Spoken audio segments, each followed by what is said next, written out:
Before we begin the story, let us know where you're watching from by leaving a comment below. If you enjoy this video from Soulful Narratives, don't forget to like and subscribe. Have a wonderful day. Enjoy the story, everyone. Samantha Evans had never felt more powerful or more broken than she did in this moment. Standing in the doorway of courtroom 3A, she watched her soon-to-be ex-husband, Daniel Whitmore, crumble as the judge's final words echoed through the air. The defendant's petition is denied. Miss Evans retains full ownership of her law practice, her assets, and her dignity. Her dignity. The judge had actually said that. The click of her designer heels, the last expensive gift Daniel had given her before she discovered his betrayal, rang out like gunshots against the marble courthouse floor. Each step through the grand hallway was a declaration, each breath a victory song. She had walked into this building as a woman destroyed by lies and was walking out as a queen reclaiming her throne. Victory should have tasted sweet. Instead, it tasted like tears she refused to shed and dreams she'd never get back. Samantha! Wait! Daniel's voice cut through the courthouse chatter, desperation bleeding through his usual arrogance. She turned slowly, her dark eyes meeting his for what she hoped would be the last time. Even now, after everything, he was still handsome in that privileged way that had first attracted her. Tall, well-dressed, with the kind of confident smile that money could buy. Behind him, the Whitmore family stood in their expensive suits, whispering threats about appeals and revenge. Daniel's mother, Eleanor, with her perfectly styled silver hair and cold blue eyes, was already on her phone, no doubt summoning their army of lawyers. The Whitmore family had money, connections, and a legacy of destroying anyone who dared challenge them. But Samantha possessed something they couldn't comprehend. She had survived poverty, discrimination, and abandonment. She was a queen who had built her own kingdom from nothing, and no one would strip that from her. "There's nothing left to say, Daniel," she replied, her voice steady despite the tremor in her hands. The judge made it clear. "The law practice is mine, the house is mine, and my dignity is mine to keep. You can't seriously think you'll survive without my family's support," he sneered, stepping closer. His designer cologne, the same scent that once made her heart race, now churned her stomach. "You're nothing without us, Samantha. Nothing but a project girl who got lucky." The words struck her like physical blows, each one calculated to shatter the confidence she'd built over years of fighting for her place in a world that had never welcomed her. But Samantha had endured worse. She'd survived worse. "I was never nothing, Daniel. I was simply naive enough to believe that love could overcome the venom in your heart." She turned away from him, her spine straight, her chin elevated like the queen she'd always been. "Goodbye, Daniel. May you find whatever hollow satisfaction you're truly seeking." She walked away with purpose, her heels clicking against the marble as she headed for the courthouse exit. The weight of the last 2 years finally began to settle on her shoulders. The sleepless nights preparing for court. The humiliation of discovering Daniel's affairs with his secretary, his tennis instructor, and God knew who else. The heartbreak of realizing that his family had seen her as nothing more than temporary entertainment. The autumn Denver air hit her face as she stepped outside, crisp and cold against her skin. She had parked 6 blocks away, too proud to pay for courthouse parking, too broke after legal fees to afford the luxury. Her savings were depleted, her practice barely surviving, and her heart was shattered into pieces she wasn't sure she could ever put back together. She made it halfway down the courthouse steps when her legs began to shake. The adrenaline that had carried her through the hearing was fading, replaced by an exhaustion so deep it seemed to reach her bones. She gripped the cold metal railing, trying to steady herself, but the world began to tilt and spin. I can't, she whispered to herself, her breath coming in short gasps. The stress, the lack of sleep, the emotional toll of the divorcee, all hit her at once like a freight train. She hadn't eaten in 12 hours, hadn't slept properly in weeks. Her body was shutting down. Her knees buckled, and she felt herself falling toward the concrete steps. This was it. She was going to collapse on the courthouse steps like some tragic figure, giving Daniel and his family one final moment of satisfaction. But instead of hitting cold concrete, she found herself caught in strong, warm arms. The scent of honest work and clean soap filled her nostrils as she was lifted effortlessly against a broad chest. Through her blurred vision, she saw eyes the color of a stormy sky looking down at her with genuine concern. "I've got you," a deep voice murmured, and something in those 3 words made her feel safer than she had in months. "You're okay. I've got you." Samantha tried to focus on her rescuer's face, but her vision was swimming. She could make out strong features, light brown hair, and those incredible eyes that seemed to see straight through to her soul. He was wearing work clothes, a flannel shirt and jeans, and his hands bore the calluses of honest labor. "My sister went through something similar," he said quietly. His voice meant only for her. "Divorce court. I was here for her hearing. Saw you come out of the other courtroom. You looked like you were carrying the weight of the world. Call an ambulance," he shouted to someone nearby, his voice carrying authority that cut through the courthouse crowd. "She needs medical attention."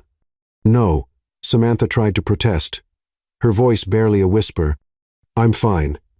"You need to be checked out," he said firmly, settling her more comfortably in his arms. She realized he was kneeling on the steps, holding her against his chest like she weighed nothing. "You scared me when you started to fall." There was something about the way he said "scared me" that made her heart flutter despite her exhaustion.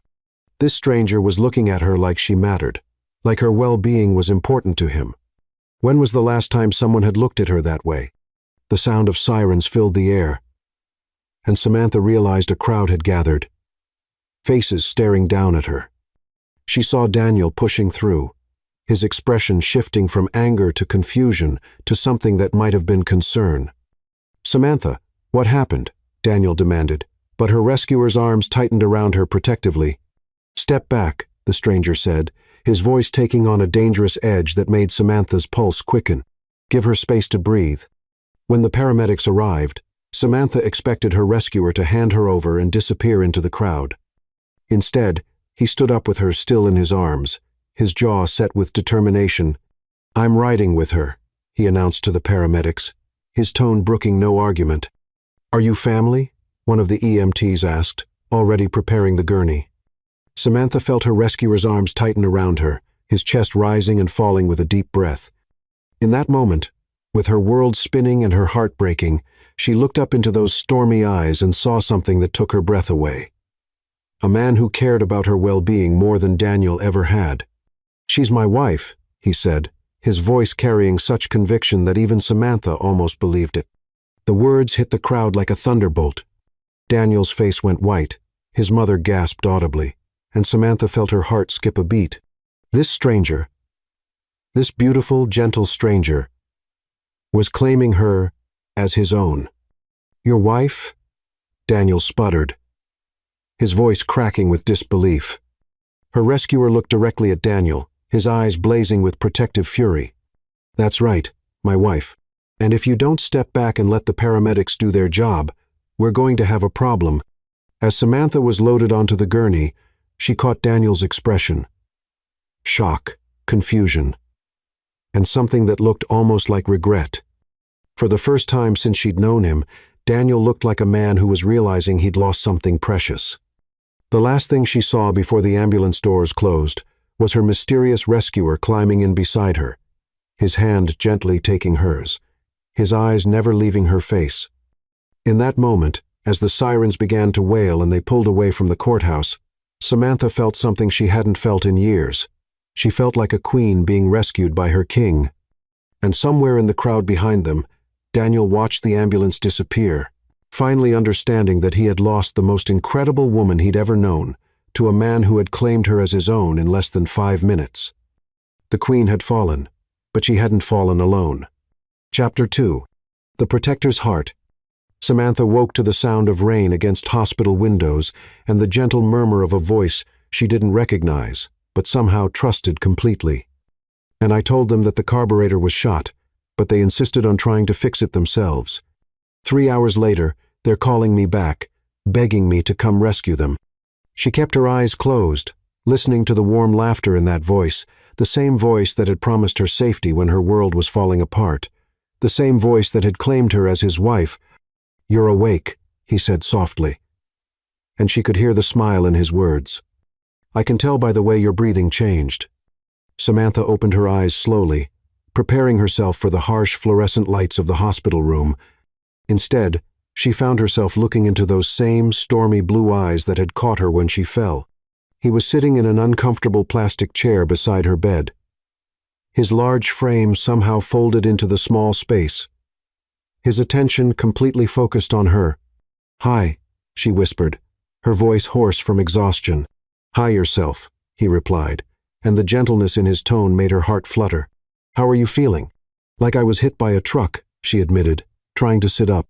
Immediately, he was on his feet, helping her adjust the hospital bed, his hands careful and warm against her arms. "The doctor said you were dehydrated and exhausted. When's the last time you ate a real meal?" Samantha thought about it and realized she couldn't remember. "I don't know. Maybe 2 days ago." His jaw tightened, and she saw something dangerous flash in his eyes. "2 days. Jesus, Samantha. You know my name?" she said, surprised. "I asked the nurses. I hope that's okay." He settled back into his chair, but she could see the tension in his shoulders. "I'm Nathan. Nathan Brooks." "Nathan," she repeated, liking the way his name felt on her tongue. "Thank you for everything." "You didn't have to stay." "Yes, I did." His voice was firm, leaving no room for argument. "Someone needed to make sure you were okay. But you told them I was your wife." The words hung in the air between them, and Samantha felt her cheeks warm. "Why did you do that?" Nathan was quiet for a long moment, his eyes studying her face like he was memorizing every detail. "Because you looked like you needed someone to claim you, to protect you." He paused, running a hand through his hair.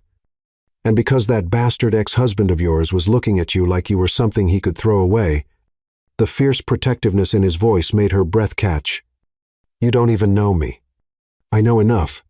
He leaned forward, his elbows on his knees. "I know you're a lawyer who just won a difficult case. I know you're strong enough to walk out of that courthouse with your head held high, even when you were falling apart inside. I know you're beautiful enough to stop traffic, and I know that any man who would hurt you is a fool." Samantha felt tears prick her eyes. "You don't understand. I'm not someone men fight for. I'm not someone men claim. Then you've been meeting the wrong men." The simple statement hit her like a physical blow. She stared at him, this gentle giant in work clothes and worn boots, and felt something shift inside her chest. "I should go," she said suddenly, throwing back the hospital blanket. "I have work to do, bills to pay." "Whoa, hold on." Nathan was on his feet again, his hands gentle but firm on her shoulders. "The doctor wants to keep you overnight for observation. You can't just walk out of here." "I can't afford to stay overnight," Samantha said, the words tumbling out before she could stop them. "I don't have insurance that covers this, and I just spent everything I had on legal fees." Nathan's expression softened, and he sat on the edge of her bed, close enough that she could smell his cologne, something clean and masculine that made her want to lean into him. "Don't worry about that," he said quietly. "I'll take care of it." "No." Samantha shook her head firmly. "I don't accept charity. I don't accept handouts. I've been taking care of myself since I was 16, and I'm not going to stop now." "It's not charity," Nathan said, his voice patient. "It's what someone does when they care about another person. You don't know me well enough to care about me." Nathan was quiet for a long moment, his eyes never leaving hers. "Maybe not, but I'd like to, if you'll let me." Before Samantha could respond, there was a knock at the door. A nurse entered with a cheerful smile, carrying a tray that smelled like heaven. "Good evening, Mrs. Brooks," the nurse said, setting the tray on Samantha's bedside table. "Your husband insisted on ordering from the Italian place down the street instead of hospital food. He said you needed something that would actually give you strength." Samantha's eyes widened as she looked at the tray. Homemade minestrone soup, fresh bread, and what looked like the best lasagna she'd ever seen. Her stomach growled audibly. "Thank you," Nathan said to the nurse, his tone suggesting this was perfectly normal. "Could you give us a few minutes?" When the nurse left, Samantha turned to stare at him. "Mrs. Brooks?" "I had to keep up the story," he said with a shrug. But she could see the blush creeping up his neck. "Besides, you need to eat, and hospital food is terrible."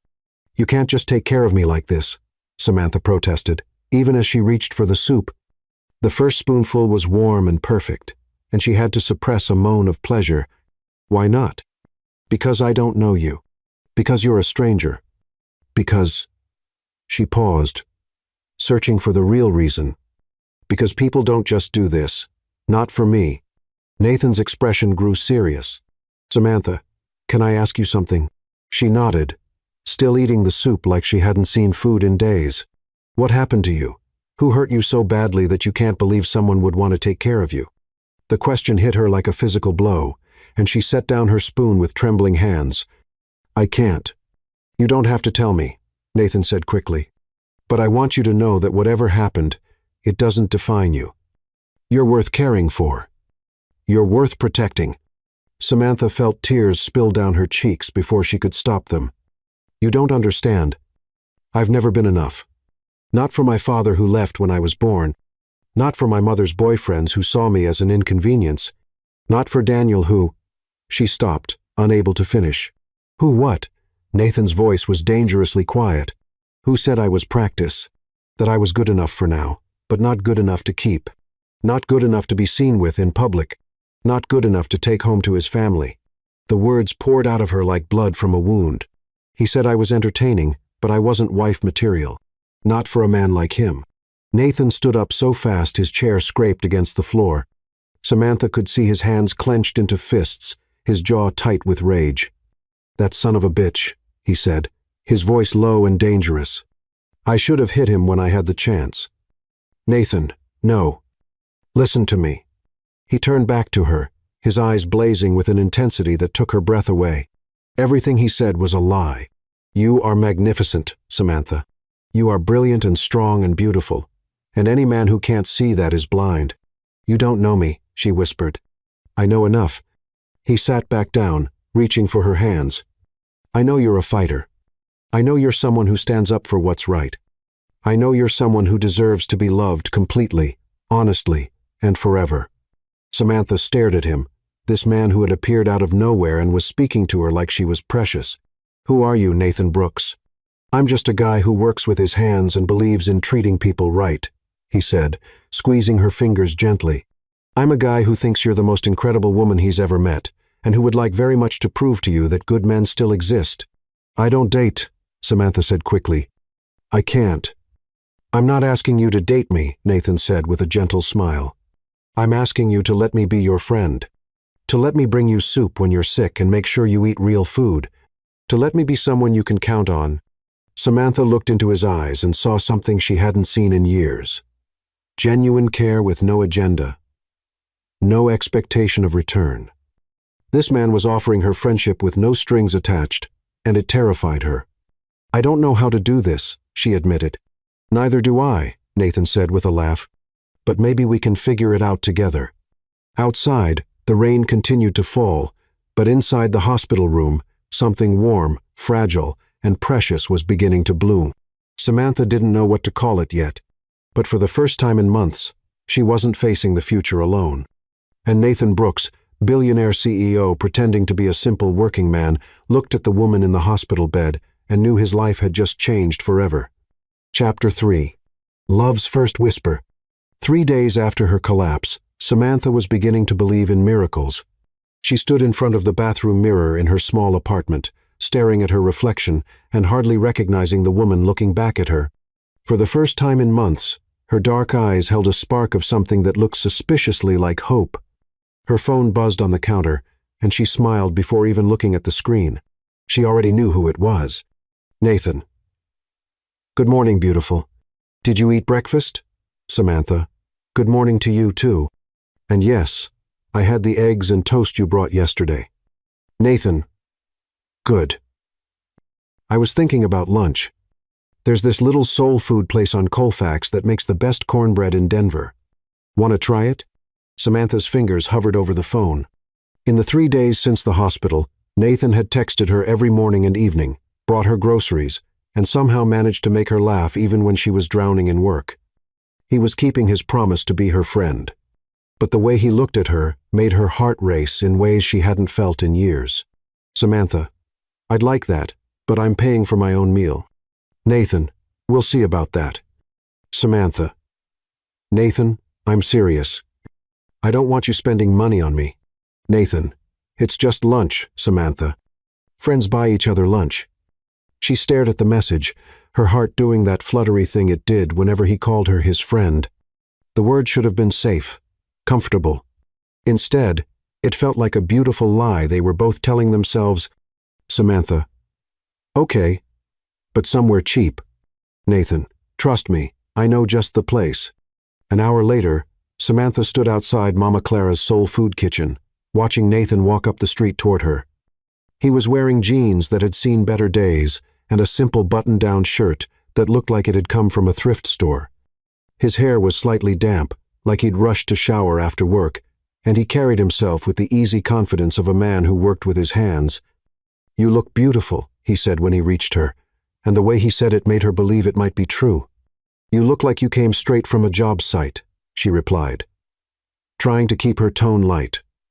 Even though her pulse was racing, "I did."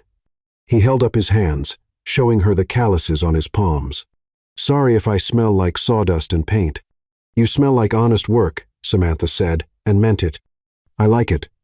Something flickered in Nathan's eyes, and for a moment, she thought she saw him hesitate. But then he smiled and gestured toward the restaurant. "Shall we?" Mama Clara gets cranky if people stand around blocking her door. Inside, the restaurant was exactly what Samantha had expected. Checkered tablecloths, mismatched chairs, and the kind of warmth that only came from family recipes and genuine love. The air was thick with the smell of cornbread and collard greens, and Samantha felt her stomach growl in response. Nathan, a large woman with graying hair and a smile that could light up a room, emerged from behind the counter. "Baby, where have you been? I haven't seen you in ages." "Hey, Mama Clara," Nathan said, accepting a hug that would have crushed a smaller man. "I've been busy with work. This is Samantha, the friend I told you about." Mama Clara turned her attention to Samantha, her sharp eyes taking in every detail. "So, you're the one who's got our Nathan all twisted up. Girl, you are even prettier than he said. And he's been singing your praises like a man struck by lightning." "He has not," Samantha protested, but she could feel her cheeks warming. "Oh, honey, yes, he has." Mama Clara laughed, a rich sound that filled the restaurant. "He came in here yesterday asking what kind of food would help a woman recover her strength, talking about how you've been working too hard and not eating enough. That man is completely smitten." "Mama Clara," Nathan said, his voice carrying a warning that only made the older woman laugh harder. "Don't you Mama Clara me, boy. I've been watching you for 3 years, and I've never seen you bring a woman in here. This one must be special." Samantha felt her heart skip as she glanced at Nathan. He was looking at her with an expression she couldn't quite read. Something tender and vulnerable that made her want to reach out and touch his face. "She is special," he said quietly, and the words hit her like a physical caress. Mama Clara seated them at a corner table, close enough that their knees brushed when they settled down. Samantha tried to focus on the menu, but she was acutely aware of Nathan beside her. The way he tapped his fingers rhythmically on the table when thinking, the way he kept stealing glances at her, as if ensuring she was really there. "So, what's good here?" she asked, attempting to break the tension. "Everything," Nathan said. "But the fried chicken is legendary, and the mac and cheese is." He paused, closing his eyes and making a sound that was almost sinful. "It should probably be illegal in several states." Samantha laughed, and the sound surprised her. When had she last laughed like that, light, free, and completely uninhibited? "I'll have the fried chicken then," she decided. "And the mac and cheese, that's probably illegal." "Make that too," Nathan called to Mama Clara, who was already heading toward the kitchen. "And cornbread," Mama Clara called back. "Extra butter for the skinny girl." When they were alone again, Nathan reached across the table and touched Samantha's hand. "You doing okay? You seemed tense walking in here." "Better now," she said, realizing it was true. "I slept through the night for the first time in months." "Good. You needed it." His thumb traced gentle circles on her knuckles. "Can I ask you something?" "Sure. What made you want to be a lawyer?" Samantha was quiet for a moment, surprised by the question. "My mother," she said finally. "She was gorgeous, the kind of beautiful that stops traffic. But she was also poor, black, and young. Men took advantage of that. Nathan's jaw tightened, but he didn't interrupt. When I was 7, she started dating this man, Charles Rutherford. He was wealthy, sophisticated, everything she'd ever dreamed of. He swept her off her feet, promised her the moon. Samantha's voice grew bitter. He moved us into his mansion, bought us nice clothes, made us feel like we finally belonged. What happened? I happened. Samantha pulled her hand away, wrapping her arms around herself. I was too dark for his social circle, too obviously not his biological daughter. His friends started making comments, asking questions. So he gave my mother an ultimatum, him or me. Jesus, Nathan breathed. She chose me. Of course she chose me, but not before he'd already destroyed her sense of self-worth. He'd made her dependent on him, cut her off from her friends, convinced her she was nothing without him. When we left, she had nothing, no money, no job skills, no confidence. That's why you became a lawyer, Nathan said, understanding. I swore I'd never be powerless like that, never be at someone else's mercy. I'd make my own way, fight for women who couldn't fight for themselves. Samantha looked down at her hands. Fat lot of good it did me. I still ended up married to a man who saw me as a temporary amusement. No, Nathan said firmly. You ended up divorcing a man who wasn't worth your time. There's a difference. Before Samantha could respond, Mama Clara appeared with their food. The table was suddenly covered with plates of golden fried chicken, creamy mac and cheese, perfectly seasoned collard greens, and cornbread that looked like it had been blessed by angels. Eat up, babies, Mama Clara said, but her eyes were on Nathan.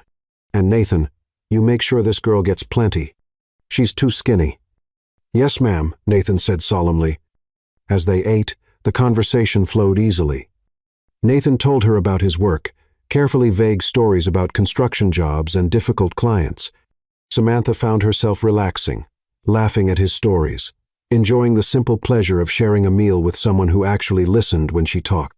This is incredible, she said, taking another bite of the mac and cheese. I think I'm in love with the mac and cheese. With the mac and cheese? Nathan asked, but there was something in his voice that made her look up. With the mac and cheese, she confirmed, but their eyes met across the table and held. Good, he said quietly, because I think I'm in love too. The words hung in the air between them, loaded with meaning that had nothing to do with food. Samantha felt her heart start to race, felt that familiar flutter of panic when things got too real, too fast. Nathan, I'm not talking about the mac and cheese, he said, his voice gentle but determined. I'm talking about the way you tilt your head when you're thinking, the way you light up when you laugh, the way you fight for what's right, even when it costs you everything. You don't know me, Samantha whispered. But the protest sounded weak, even to her own ears. I know enough. Nathan reached across the table again, this time taking both of her hands in his. I know you're brave and brilliant and beautiful. I know you've been hurt, and I know you're scared. But I also know that what I feel for you is real, and I think you feel it too. Samantha stared at him. This man, who had appeared in her life like a guardian angel, was now telling her he was falling in love with her.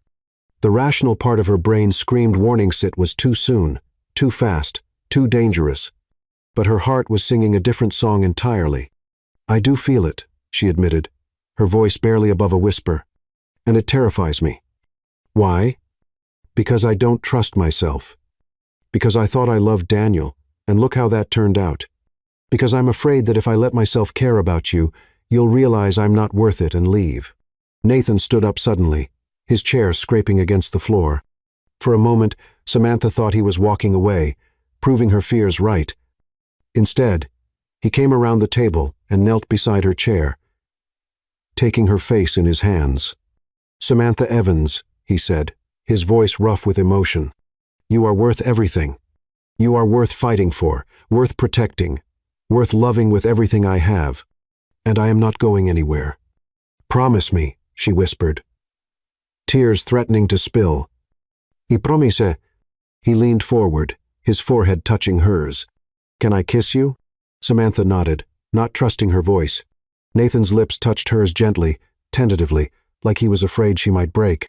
But when she kissed him back, when she showed him she wasn't fragile, The kiss deepened into something that made her feel like she was coming home.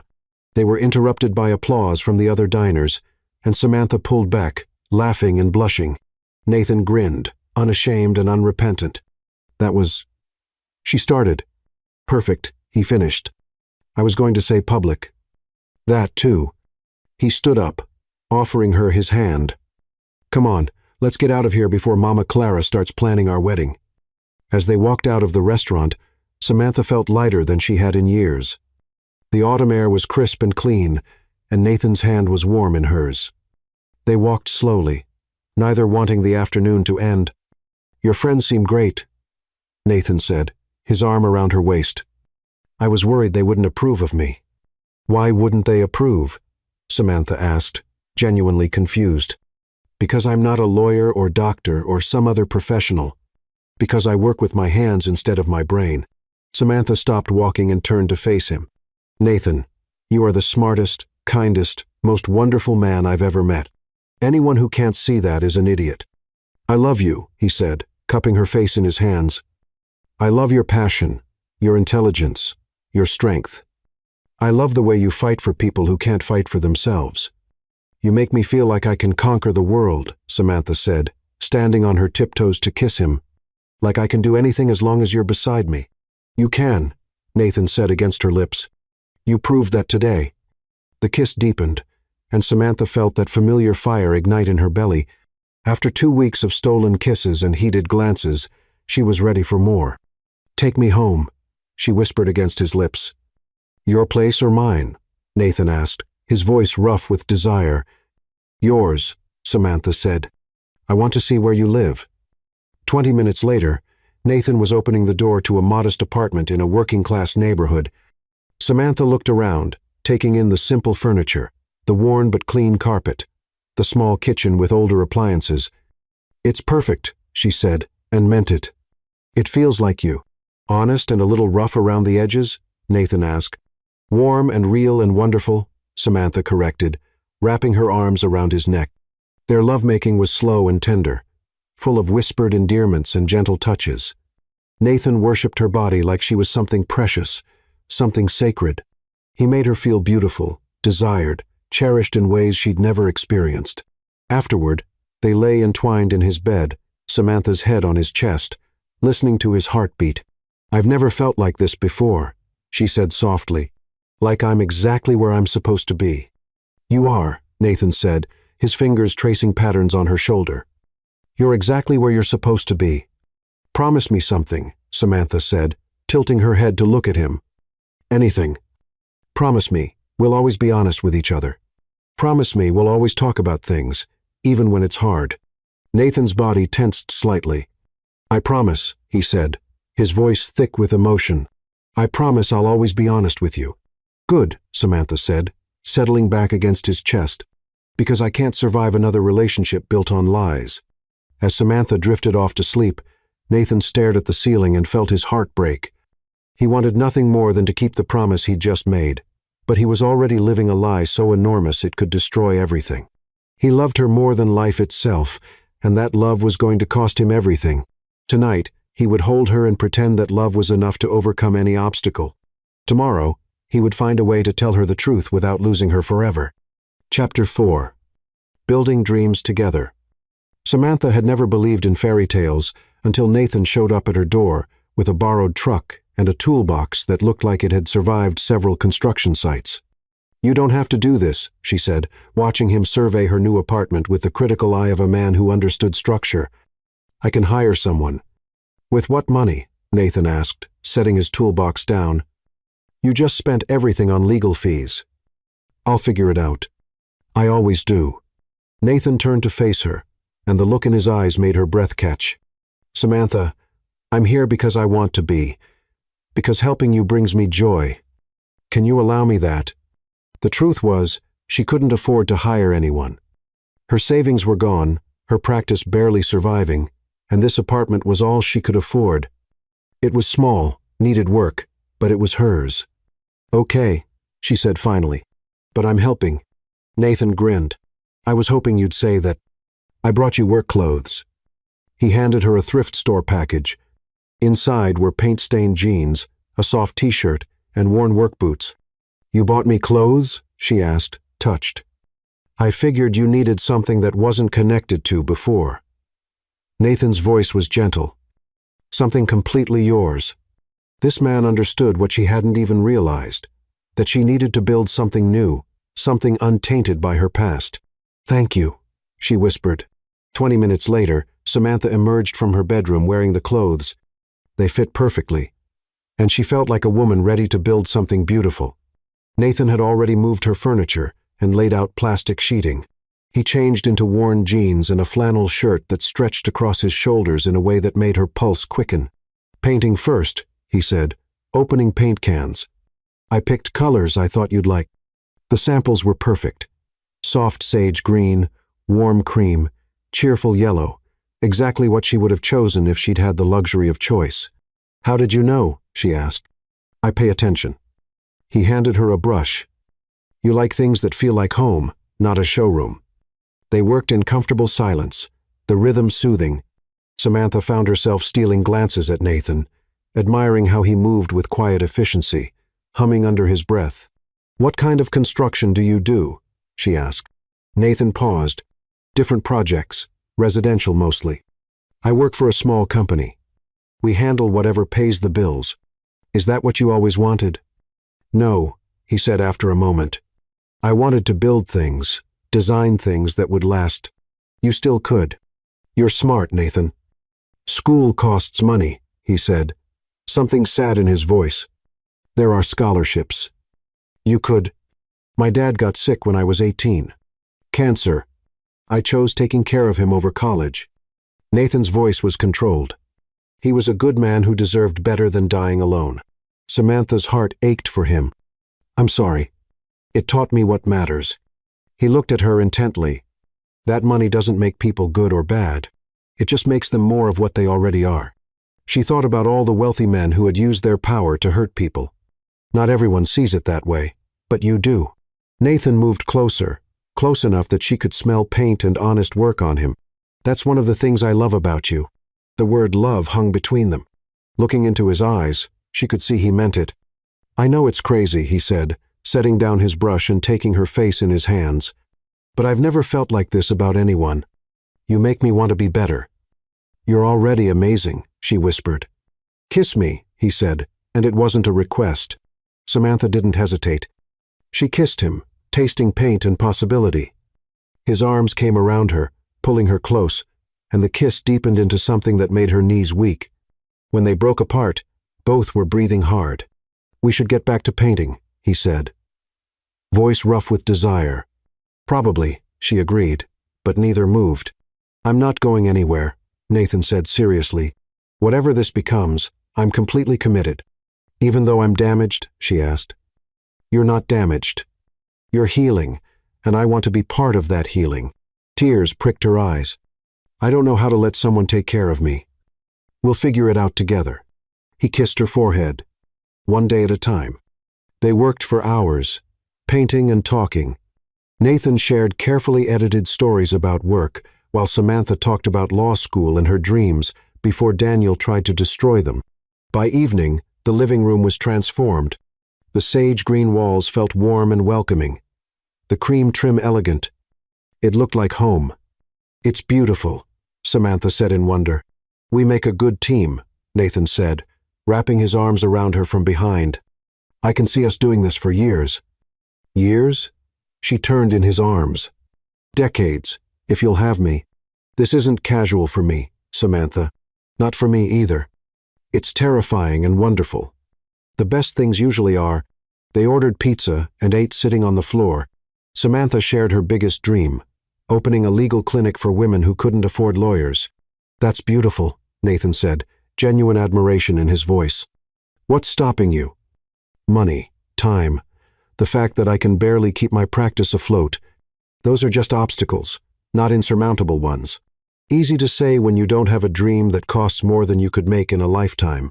Nathan was quiet, then spoke carefully. "What if you had help? Financial backing?" "From where? I don't have wealthy friends or family money. I'm just a girl from the projects who got lucky. There are grants, foundations, People who believe in causes like yours. Maybe someday, when I've proven myself. Why not now? Nathan asked. Why wait? Samantha looked at this man who seemed to believe she could do anything. Because I'm scared. I've lost so much already. You won't lose. Not with me beside you. I believe in you, Samantha. I believe in us. Surrounded by evidence of their shared work, Samantha felt real hope for the first time in years. Maybe she could have the life she'd always dreamed of. But Nathan, billionaire CEO pretending to be a working man, wondered how much longer he could maintain this deception.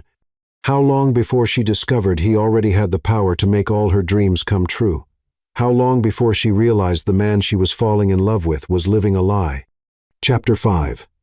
The Soul Connection. Samantha had never believed in soulmates until she watched Nathan hold her hand while she fell apart. She sat in her car outside the courthouse, her hands trembling as she clutched the case file that could change everything. Inside those manila folders was the story of Isabella Torres, a young mother whose wealthy husband was trying to take her children away, claiming she was unfit because she couldn't afford the lifestyle he wanted for them. It was Samantha's biggest case since the divorce, and she was terrified she'd fail.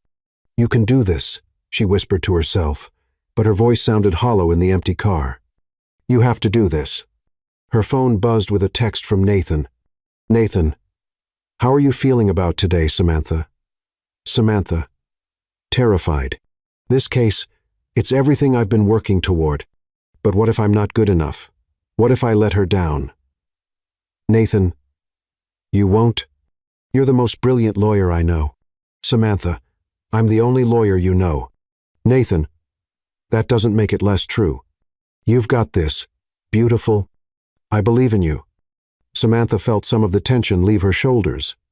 Over the past 2 weeks, Nathan had become her anchor, her safe harbor in a storm she hadn't even realized she was weathering. He brought her coffee in the mornings, stayed up late helping her prepare for cases, and held her when the weight of other people's pain became too much to bear. Samantha, I love you. She typed the words before she could stop herself, then stared at the screen in horror. They hadn't said it yet, not out loud, not in text. The words hung there on her phone, like a confession she wasn't ready to make. Her phone rang immediately. Samantha.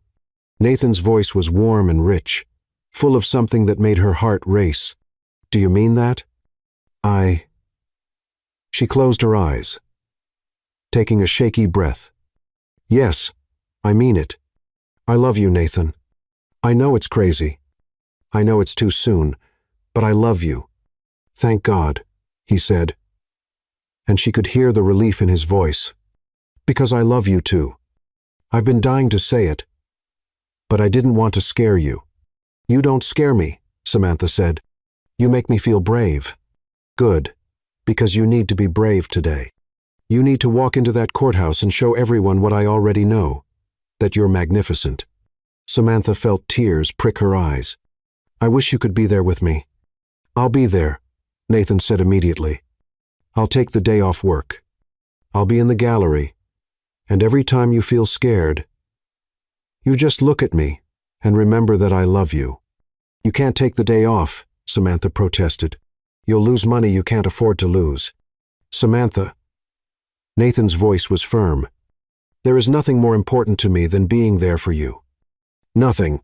2 hours later, Samantha stood in front of the judge, her closing argument flowing from her lips like a prayer.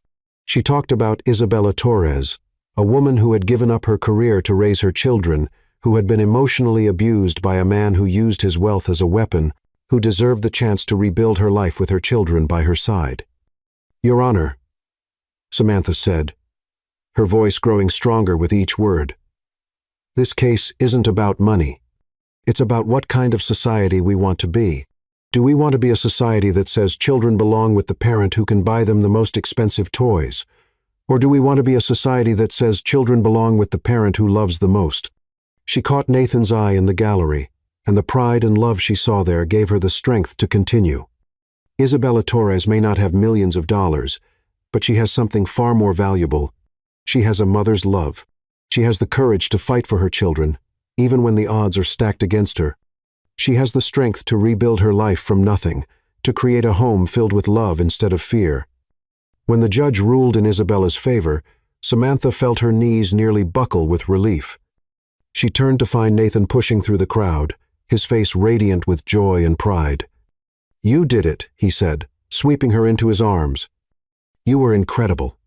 "We did it," Samantha corrected, holding him tight. "I couldn't have done it without you." "Yes, you could have," Nathan said, pulling back to look at her. "But I'm glad you didn't have to." That evening, Samantha's law school friends threw an impromptu celebration at their favorite bar. Samantha had been nervous about introducing Nathan to her friends, worried about what they would think of her blue-collar boyfriend. But as she watched him charm her colleagues with his intelligence and humor, she realized her fears had been unfounded. "I like him," her friend Lauren whispered, nudging Samantha's shoulder. "He's not what I expected." "What did you expect?" Samantha asked, curious. "I don't know. Someone trying too hard to impress us, I guess. Someone slick and calculating. But he's just genuine, and the way he looks at you," Lauren sighed dreamily. "Girl, that man is completely gone for you." Samantha glanced across the room to where Nathan was discussing construction projects with her friend Michael. He was wearing a thrift store suit that fit him perfectly, and he carried himself with a quiet confidence that made her heart race. "He's nothing like Daniel," Samantha said. "No, he's not," Lauren agreed. "Daniel always acted like he was doing you a favor by being with you. Nathan acts like he won the lottery." "I'm scared," Samantha admitted. "Of what?" "Of how much I love him. Of how much I need him. Of what happens if he leaves." Lauren turned to face her fully. "Samantha, that man is not going anywhere. Trust me, I've seen a lot of relationships, and what you two have is rare. Don't let your past destroy your future." Later that night, Samantha and Nathan walked slowly back to his truck, neither wanting the evening to end. The October air was crisp and clean, and Denver's skyline glittered in the distance. "Your friends are great," Nathan said, his arm around her waist. "I was worried they wouldn't approve of me." "Why wouldn't they approve of you?" Samantha asked, genuinely confused. "Because I'm not a lawyer or doctor or some other professional. Because I work with my hands instead of my brain." Samantha stopped walking and turned to face him. "Nathan Brooks, you are the smartest, kindest, most wonderful man I've ever met. Anyone who can't see that is an idiot." "I love you," he said, cupping her face in his hands. "I love your passion, your intelligence, your strength. I love the way you fight for people who can't fight for themselves. You make me feel like I can conquer the world," Samantha said, standing on her tiptoes to kiss him.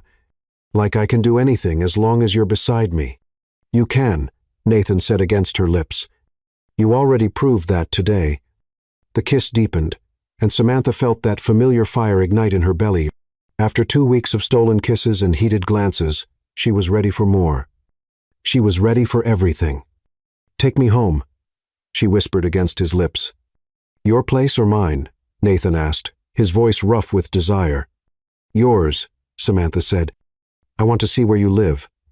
Nathan hesitated for just a moment, and Samantha caught the flicker of uncertainty in his eyes. "It's not much," he said finally. "Just a small apartment. Nothing fancy." "I don't need fancy," Samantha said. "I just need you." 20 minutes later, Nathan was opening the door to a modest apartment in a working-class neighborhood. Samantha looked around, taking in the simple furniture, the worn but clean carpet, the small kitchen with appliances that had seen better days. "It's perfect," she said, and meant it. "It feels like you." "Honest and a little rough around the edges?" Nathan asked with a self-deprecating smile. "Warm and real and wonderful," Samantha corrected, wrapping her arms around his neck. "Just like you." Nathan carried her to his bedroom, and Samantha's breath caught at the tenderness in his touch. He laid her gently on the bed, his eyes never leaving hers. "Are you sure?" he asked, his voice barely above a whisper. "I've never been more sure of anything," Samantha said, reaching up to touch his face. "I love you, Nathan. I want to be with you completely." Their lovemaking was slow and sweet, full of whispered endearments and gentle touches. Nathan worshipped her body like she was something precious, something sacred. He made her feel beautiful, desired, cherished in ways she'd never experienced before. Afterward, they lay entwined in his bed, Samantha's head on his chest, listening to the steady rhythm of his heartbeat. "I've never felt like this before," she said softly. like I'm exactly where I'm supposed to be. You are, Nathan said, his fingers tracing lazy patterns on her bare shoulder. You're exactly where you're supposed to be. Promise me something, Samantha said, tilting her head to look at him. Anything. Promise me we'll always be honest with each other. Promise me we'll always talk about things, even when it's hard. Nathan's body tensed slightly, and Samantha felt him take a deep breath. I promise, he said, his voice thick with emotion. I promise I'll always be honest with you. Good, Samantha said, settling back against his chest. Because I can't survive another relationship built on lies. As Samantha drifted off to sleep in his arms, Nathan stared at the ceiling and felt his heart break. He wanted nothing more than to keep the promise he just made. But he was already living a lie so big it could destroy everything they'd built together. He loved her more than he'd ever loved anyone, and that love was going to cost him everything. Chapter 6. Paradise Found. Samantha had never imagined that happiness could feel this terrifying. She stood in her apartment, staring at the weekend bag on her bed, her heart racing with an emotion she couldn't quite name. Nathan had surprised her with a weekend getaway, and for the first time in her life, she was going away with a man she truly loved. It's just camping, she told herself. But her reflection in the mirror looked skeptical. It's not like he's taking you to Paris. The truth was, she wouldn't have wanted Paris. The fact that Nathan had planned something simple, something within his means, made it more precious than any expensive resort could have been. He was giving her what he could afford, and that meant everything to her. Her phone buzzed with a text. Nathan, ready for our adventure? I'm downstairs. Samantha. Coming down now. I packed way too much for camping. Nathan. We'll figure it out. I love you, Samantha. Samantha, I love you too. The words still felt new on her tongue, still sent shivers down her spine every time she typed them. 3 weeks of loving Nathan Brooks. And she was still amazed that this beautiful gentleman was hers. Samantha grabbed her bag and headed downstairs, her heart fluttering with anticipation. She found Nathan leaning against his truck, and the sight of him made her breath catch. He was wearing jeans and a flannel shirt, his hair slightly mussed from the wind, and he looked like every romantic fantasy she'd ever had. Hi, beautiful, he said, pushing off from the truck to meet her. Ready for our first official weekend away. I've never been camping, Samantha admitted, letting him take her bag. I have no idea what I'm doing. That's what makes it perfect, Nathan said, kissing her softly. We'll figure it out together. As they drove out of the city, Samantha watched the urban landscape give way to rolling hills and golden aspens. Nathan had the radio tuned to a classic rock station, and he sang along under his breath, his voice rough and warm. She found herself staring at his profile, memorizing the strong line of his jaw, the way his eyes crinkled when he smiled. What are you thinking about? He asked, catching her staring. How happy I am, Samantha said honestly. How I never thought I could feel this way about anyone. How do you feel? Nathan asked, his voice soft. Safe, Samantha said, the word coming out before she could stop it. Like I can be myself with you. Like I don't have to pretend to be someone else to keep you interested. Nathan's hands tightened on the steering wheel, and Samantha caught the flash of something painful in his eyes. You never have to pretend with me, he said. I love you exactly as you are. Good, Samantha said, reaching over to touch his hand. Because I'm tired of pretending. I spent 2 years pretending to be the kind of woman Daniel wanted, and it nearly destroyed me. You're perfect, Nathan said, bringing her hand to his lips. Don't let anyone ever tell you otherwise. They drove in comfortable silence for a while. The autumn landscape flowing past the windows. Samantha felt a peace she hadn't experienced in years, a contentment that went bone deep. This was what love was supposed to feel like. Easy, natural, like coming home. So, where exactly are we going? She asked as Nathan turned onto a dirt road. It's a surprise, Nathan said, but there was something in his voice that made her look at him more closely. I found this place online. It's supposed to be special. 20 minutes later, Samantha understood what he meant.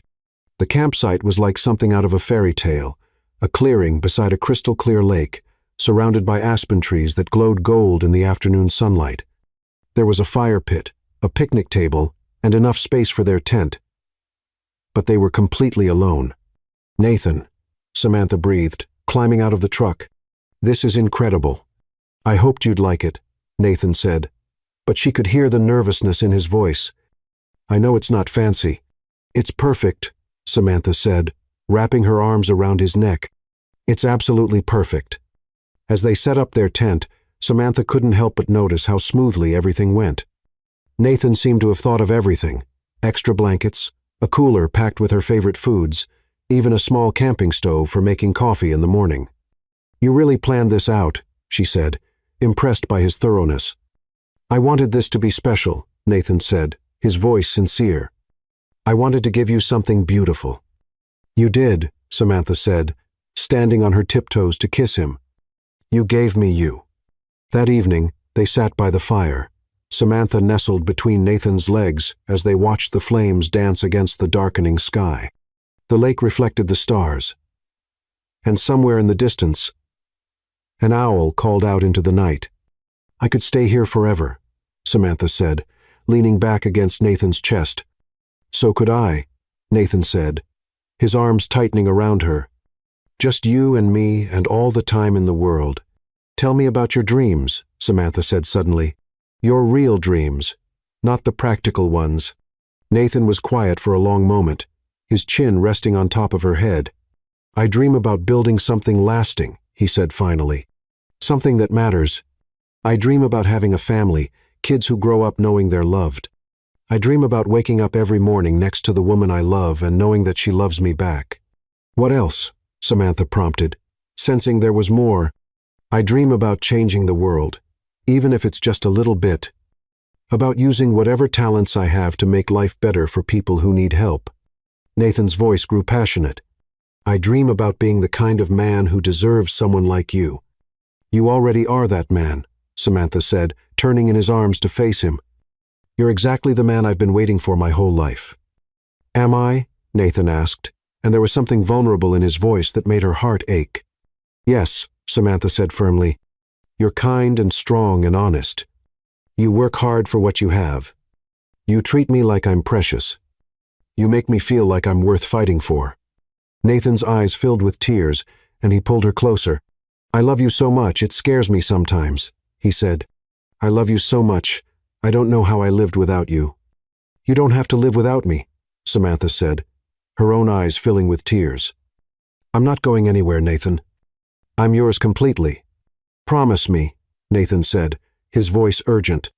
Promise me that when things get hard, when life gets complicated, you'll remember this moment. You'll remember how much we love each other. I promise, Samantha said, confused by the intensity in his voice.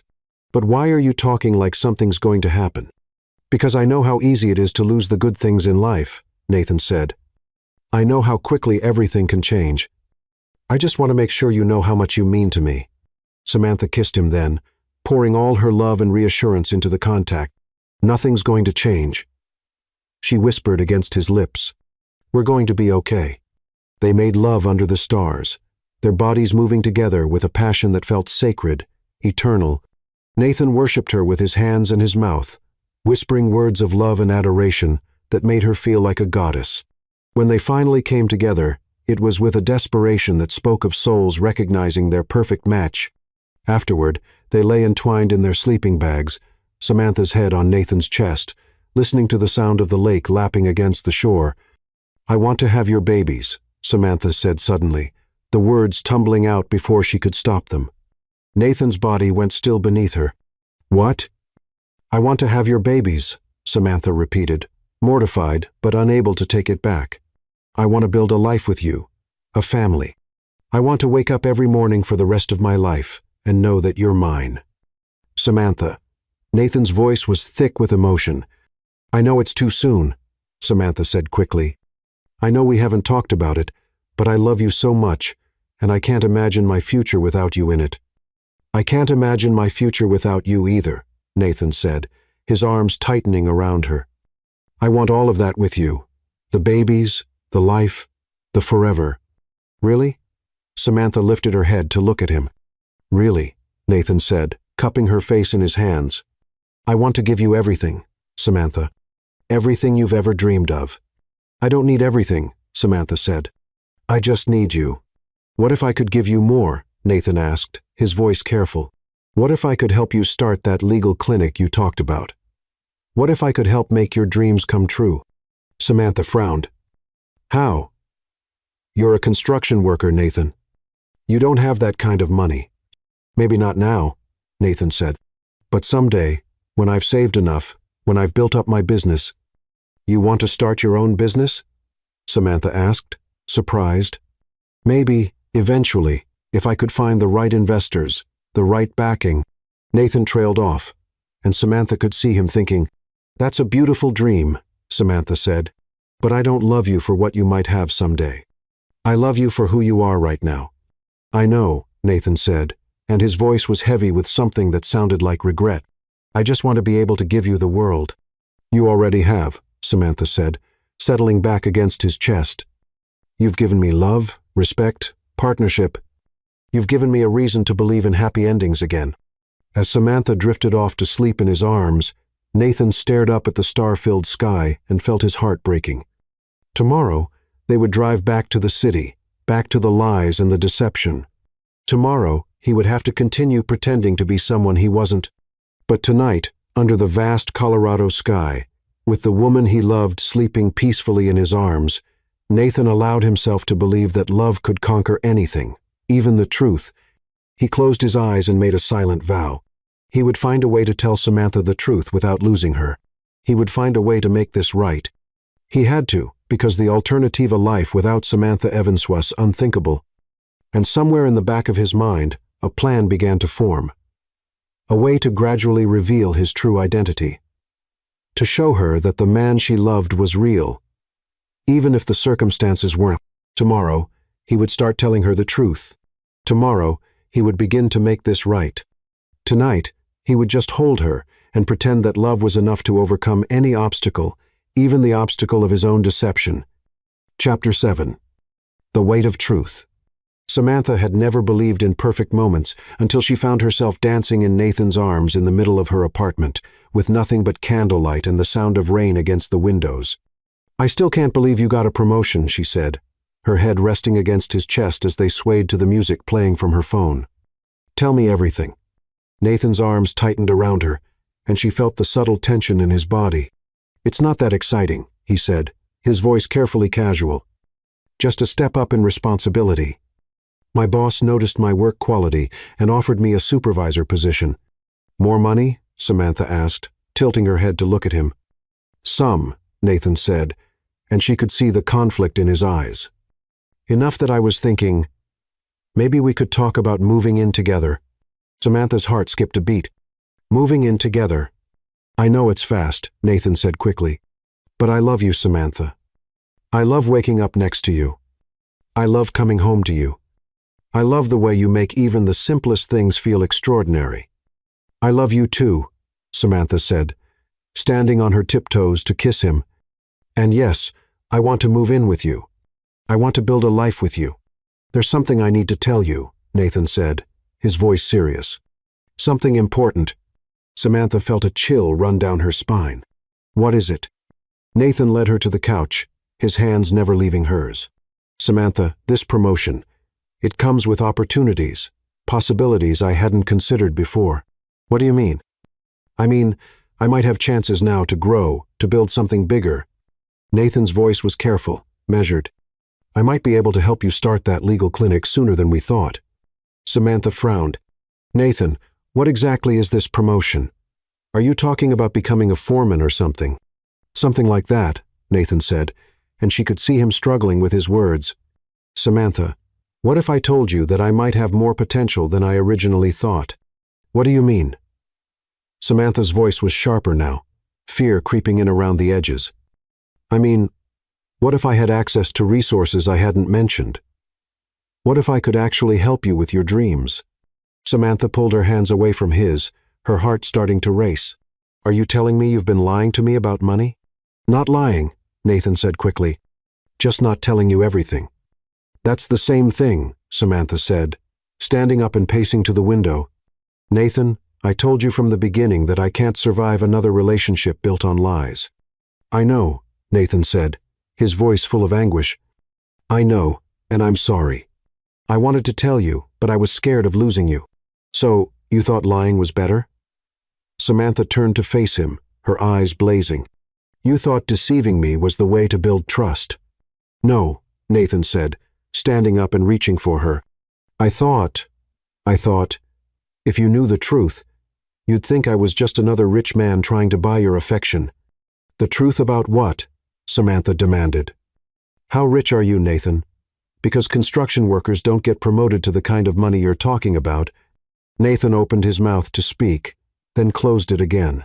Samantha watched the war playing out on his face, saw the moment when he made his decision. You're right, he said quietly. I'm sorry. I'm getting ahead of myself. The promotion is good, but it's not life-changing money. I just want to be able to give you more than I can right now. Samantha studied his face, sensing there was more he wasn't telling her. Nathan, are you being honest with me? Yes, Nathan said, and she could hear the lie in his voice. I'm being honest with you. Then why do I feel like you're still hiding something? Nathan crossed the room to her, taking her face in his hands. Because I love you so much that I sometimes dream bigger than reality allows. Because I want to give you everything you deserve. And right now I can't. Samantha searched his eyes, looking for the truth. What she saw there was love, fear, and something that looked like desperation. But she also saw the man she'd fallen in love with, the gentle, hard-working man who had saved her from falling and claimed her as his own. I don't need you to give me everything, she said softly. I just need you to be honest with me. I am being honest with you, Nathan said, and this time the lie came easier. I love you, Samantha, more than I've ever loved anyone. That's the only truth that matters. Samantha wanted to push, wanted to demand answers to the questions that were nagging at her. But looking into Nathan's eyes, seeing the love and vulnerability there, she found herself nodding. Okay, she said. I believe you. Thank you, Nathan said, pulling her into his arms. Thank you for trusting me. I do trust you, Samantha said, even as a small voice in her head whispered warnings. I love you, Nathan. I love you exactly as you are. Not rich, not poor, just perfect. The words hit Nathan like a physical blow. He closed his eyes, holding her tighter, and felt his heart break completely. She loved him exactly as he was, which meant she loved a lie. She loved Nathan Brooks, the construction worker, not Nathan Brooks, the billionaire CEO. I love you too, he whispered, and meant it with every fiber of his being. I love you so much, it terrifies me. Don't be terrified, Samantha said, pulling back to look at him. We're going to be okay. We're going to build something beautiful together. Are we? Nathan asked, his voice thick with emotion. Yes, Samantha said firmly. We are, because we love each other, and we're honest with each other. And we want the same things. Nathan nodded, unable to speak past the lump in his throat. Samantha loved him for who he pretended to be, and every day he continued the charade was another day he betrayed that love. Let's celebrate, Samantha said, her mood brightening. Your promotion, our future, us. How do you want to celebrate? Nathan asked, grateful for the change of subject. Cook me dinner, Samantha said with a smile. Something simple and perfect, just like you. In the kitchen, they moved together with the easy rhythm of partners who had learned each other's movements. Nathan cooked while Samantha opened wine, and they talked about their future like it was a certainty. Like nothing could tear them apart. I want to marry you, Nathan said suddenly, the words coming out before he could stop them. Samantha nearly dropped her wine glass. What? I want to marry you, Nathan repeated, turning to face her. I know it's too soon. I know we haven't talked about it, but I can't imagine my life without you in it. I want to wake up every morning for the rest of my life and know that you're mine. Nathan. Samantha's voice was barely a whisper. I don't have a ring yet, Nathan said, his words tumbling out in a rush. I can't afford the kind of ring you deserve, but I'm saving up. I'm going to buy you something beautiful, something that shows the world how much I love you. Samantha set down her wine glass and crossed the room to him. I don't need an expensive ring, she said, wrapping her arms around his neck. I just need you. Is that a yes? Nathan asked, his heart pounding. That's a yes, Samantha said, tears streaming down her face. Yes, I'll marry you. Yes. I want to spend the rest of my life with you. Nathan kissed her then, pouring all his love and desperation into the contact. She tasted like wine and tears and forever, and he knew he would never love anyone the way he loved her. "I promise I'll be a good husband," he said against her lips. "I promise I'll take care of you, protect you, love you for the rest of my life." "I promise the same," Samantha said. "I promise I'll love you exactly as you are, forever."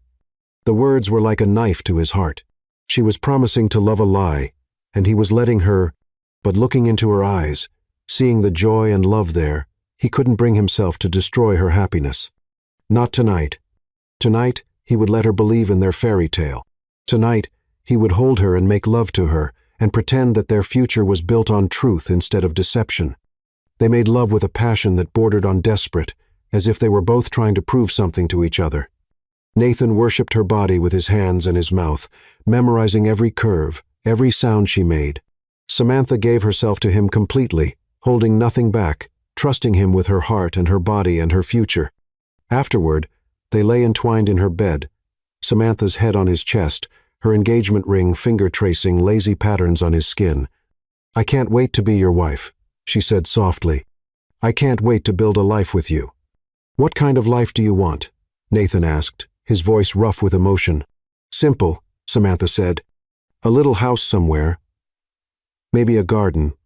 Children who grow up knowing they're loved. Sunday mornings in bed, quiet evenings together. Nothing fancy, just real." "That sounds perfect," Nathan said, and meant it. "That sounds like everything I've ever wanted." "Good," Samantha said, pressing a kiss to his chest. "Because that's what we're going to have. You and me against the world." "You and me," Nathan agreed, but his voice was heavy with the weight of secrets. As Samantha drifted off to sleep in his arms, Nathan stared at the ceiling and felt the full weight of his deception crushing down on him. He had been about to tell her the truth, had been ready to confess everything, but her words had stopped him cold. She loved him exactly as he was. She loved Nathan Brooks, the construction worker, not Nathan Brooks, the billionaire. And now she was going to marry him, build a life with him, have his children, all based on a lie so fundamental that it poisoned everything they shared. He had to tell her the truth. But how could he destroy the happiness in her eyes? How could he risk losing the only real love he'd ever known? Tomorrow, he told himself. Tomorrow he would find a way to make this right. Tonight, he would just hold her and pretend that love was enough to overcome any obstacle, even the obstacle of his own cowardice. But deep in his heart, Nathan knew that tomorrow would bring the same fear, the same excuses, the same lies.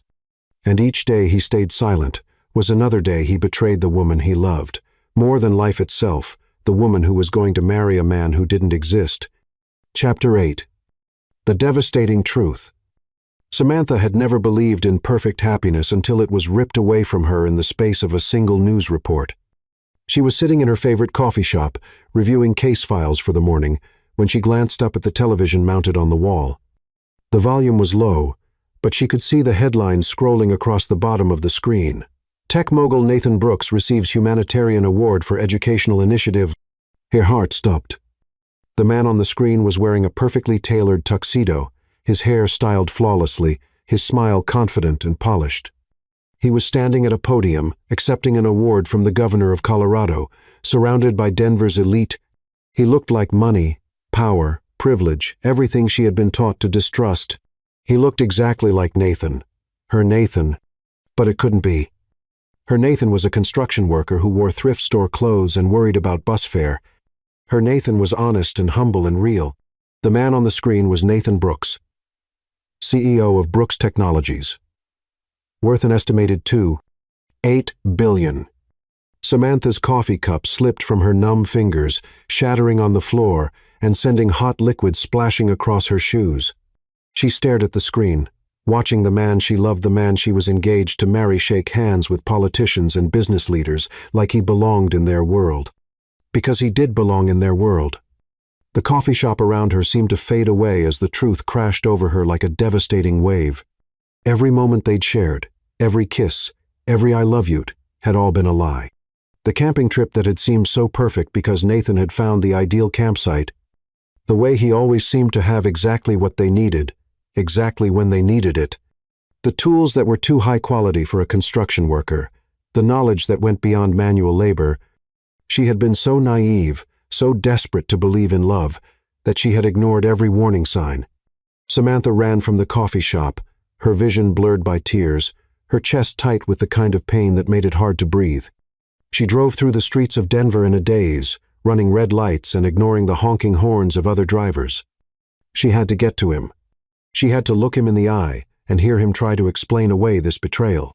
The address she found online led her to a gleaming downtown high-rise that screamed money and power. The Brooks Technologies building was a monument to success, its glass and steel facade reflecting the Denver skyline like a mirror. Samantha sat in her car across the street, staring up at the building, feeling smaller and more insignificant than she had ever felt in her life. Her phone buzzed with a text from Nathan. "Nathan, good morning, beautiful. Can't wait to see you tonight. I love you." Samantha stared at the message, her hands shaking. Even now, even after she knew the truth, he was still lying to her, still pretending to be someone he wasn't. She typed back with trembling fingers. "Samantha, I know who you are." Her phone rang immediately. "Samantha, let me explain." Nathan's voice was panicked, desperate. "Please, just let me explain." "Explain what?" Samantha's voice was eerily calm. "Explain how you've been lying to me for months. Explain how you made me fall in love with someone who doesn't exist." "I never lied about loving you," Nathan said, his voice breaking. "That was never a lie, Samantha. I love you more than I've ever loved anyone. Where are you?" "I'm outside your building," Samantha said and hung up.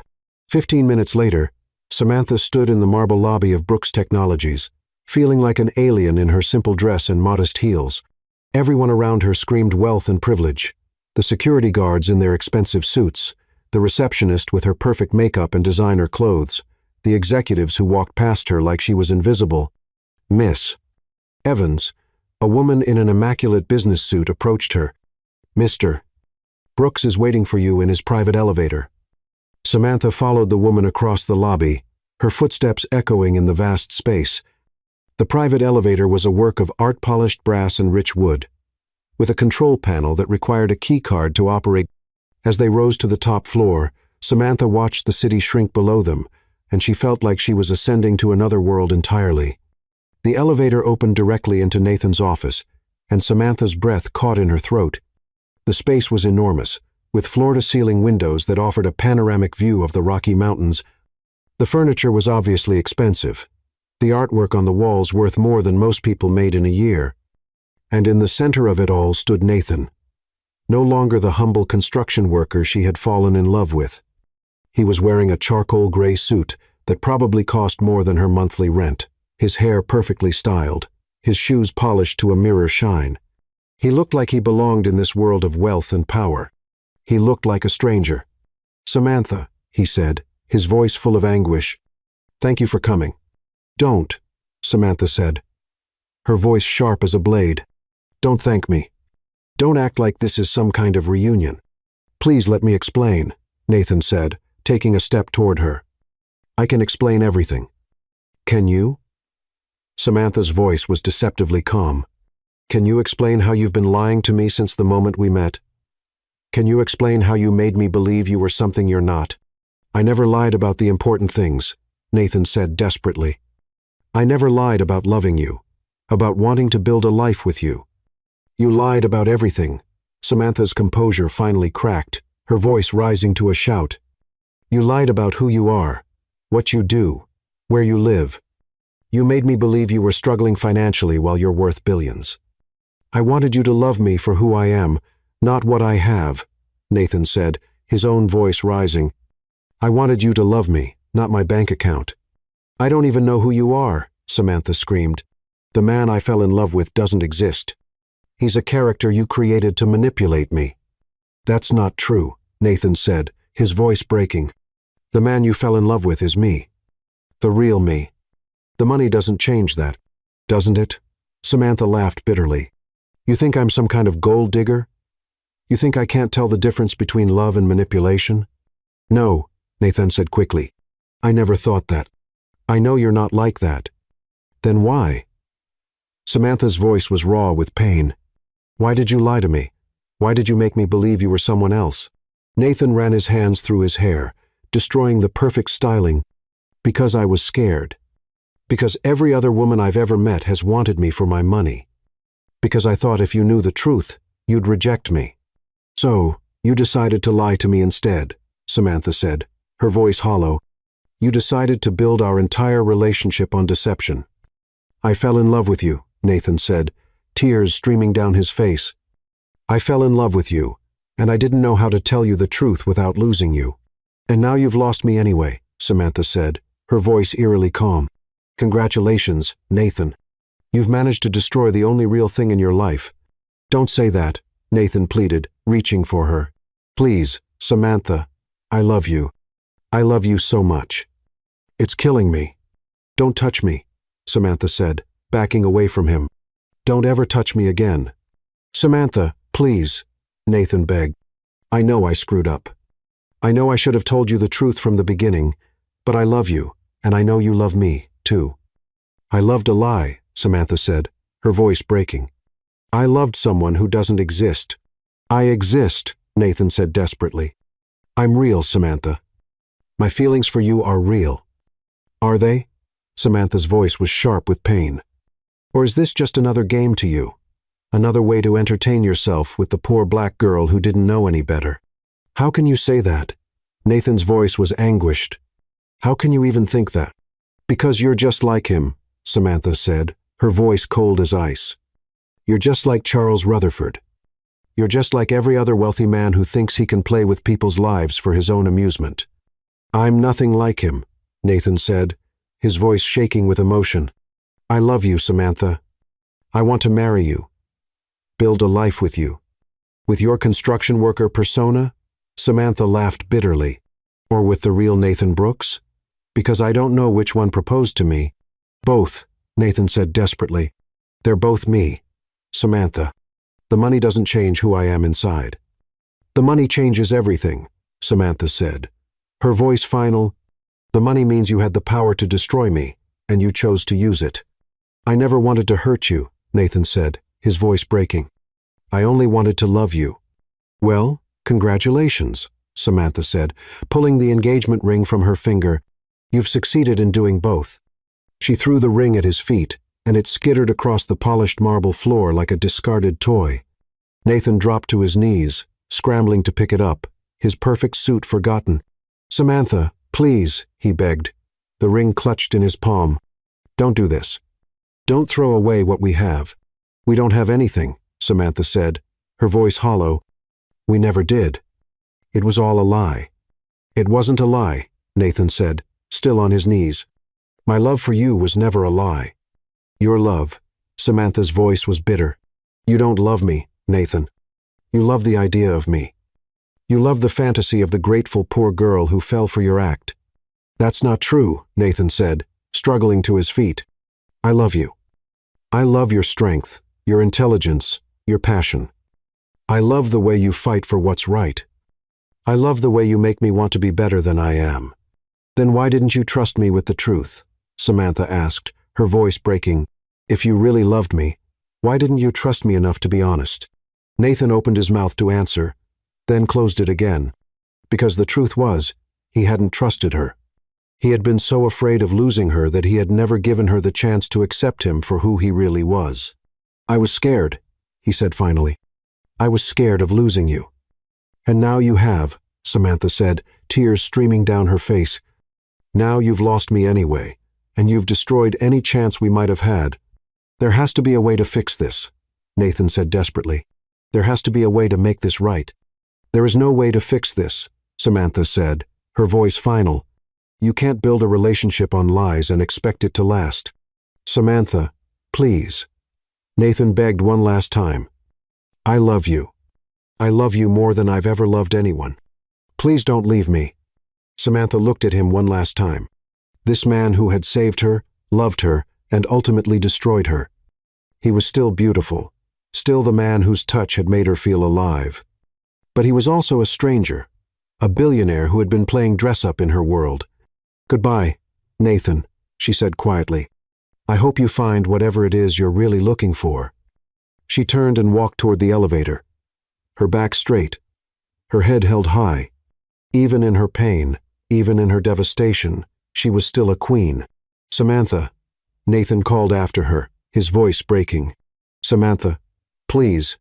But the elevator doors closed between them, and Samantha Evans disappeared from Nathan Brooks's life as suddenly as she had entered it. Nathan stood alone in his office, the engagement ring clutched in his fist, and felt his world crumble around him. He had everything money could buy: power, success, influence, but he had lost the only thing that had ever mattered. He had lost his queen. And as he stood there, surrounded by the trappings of his wealth, Nathan realized that he had never been more poor in his life. Chapter 9. Hearts in Exile. 3 months. 3 months since Samantha had walked out of Nathan's life, and he was slowly dying without her. Nathan sat in his penthouse office at 2:00 a.m., staring at the city lights through floor-to-ceiling windows, a glass of whiskey untouched on his desk. The Denver skyline, which had once filled him with pride, now looked cold and empty, like everything else in his life. He had tried to return to his old routine: board meetings, business dinners, charity galas, but everything felt hollow, meaningless. The success that had once driven him now felt like a prison, and every day without Samantha was another day of serving a life sentence. His phone buzzed with a text from his assistant. "Emily, the foundation paperwork is ready for your signature. The Samantha Evans Foundation for Women's Legal Aid will be officially launched next week." Nathan stared at the message, his chest tight with pain. The foundation was his attempt at redemption, his way of honoring the woman he'd lost. He had endowed it with $50 million, enough to provide free legal services to women across Colorado. It was everything Samantha had ever dreamed of, and she would never know it existed. He typed back with trembling fingers. "Nathan, make sure the donor remains anonymous. Samantha can never know the money came from me." "Emily, are you sure about that? She might." "Nathan, I'm sure. She made it clear she wants nothing to do with me or my money." Nathan set his phone aside and picked up the framed photo from his desk, the only picture he had of Samantha, taken on their camping trip. She was laughing at something he'd said, her face radiant with joy and love. It had been the happiest moment of his life. Now it was just a reminder of everything he'd lost. A knock at his door interrupted his thoughts. "Come in," he called, expecting his security guard. Instead, Daniel Whitmore walked into his office, his expensive suit wrinkled, his usually perfect hair disheveled. Samantha's ex-husband looked like he hadn't slept in days.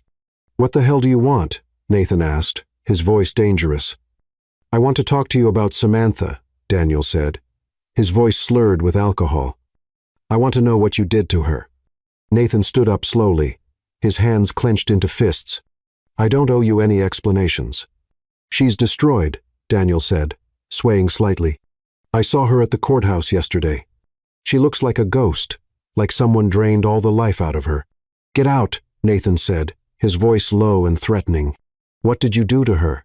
Daniel demanded. "She was getting better. She was happy. And then you came along and ruined everything." "I ruined everything?" Nathan laughed bitterly. "You cheated on her, tried to steal her business, and made her feel worthless." "I loved her." "Did you?"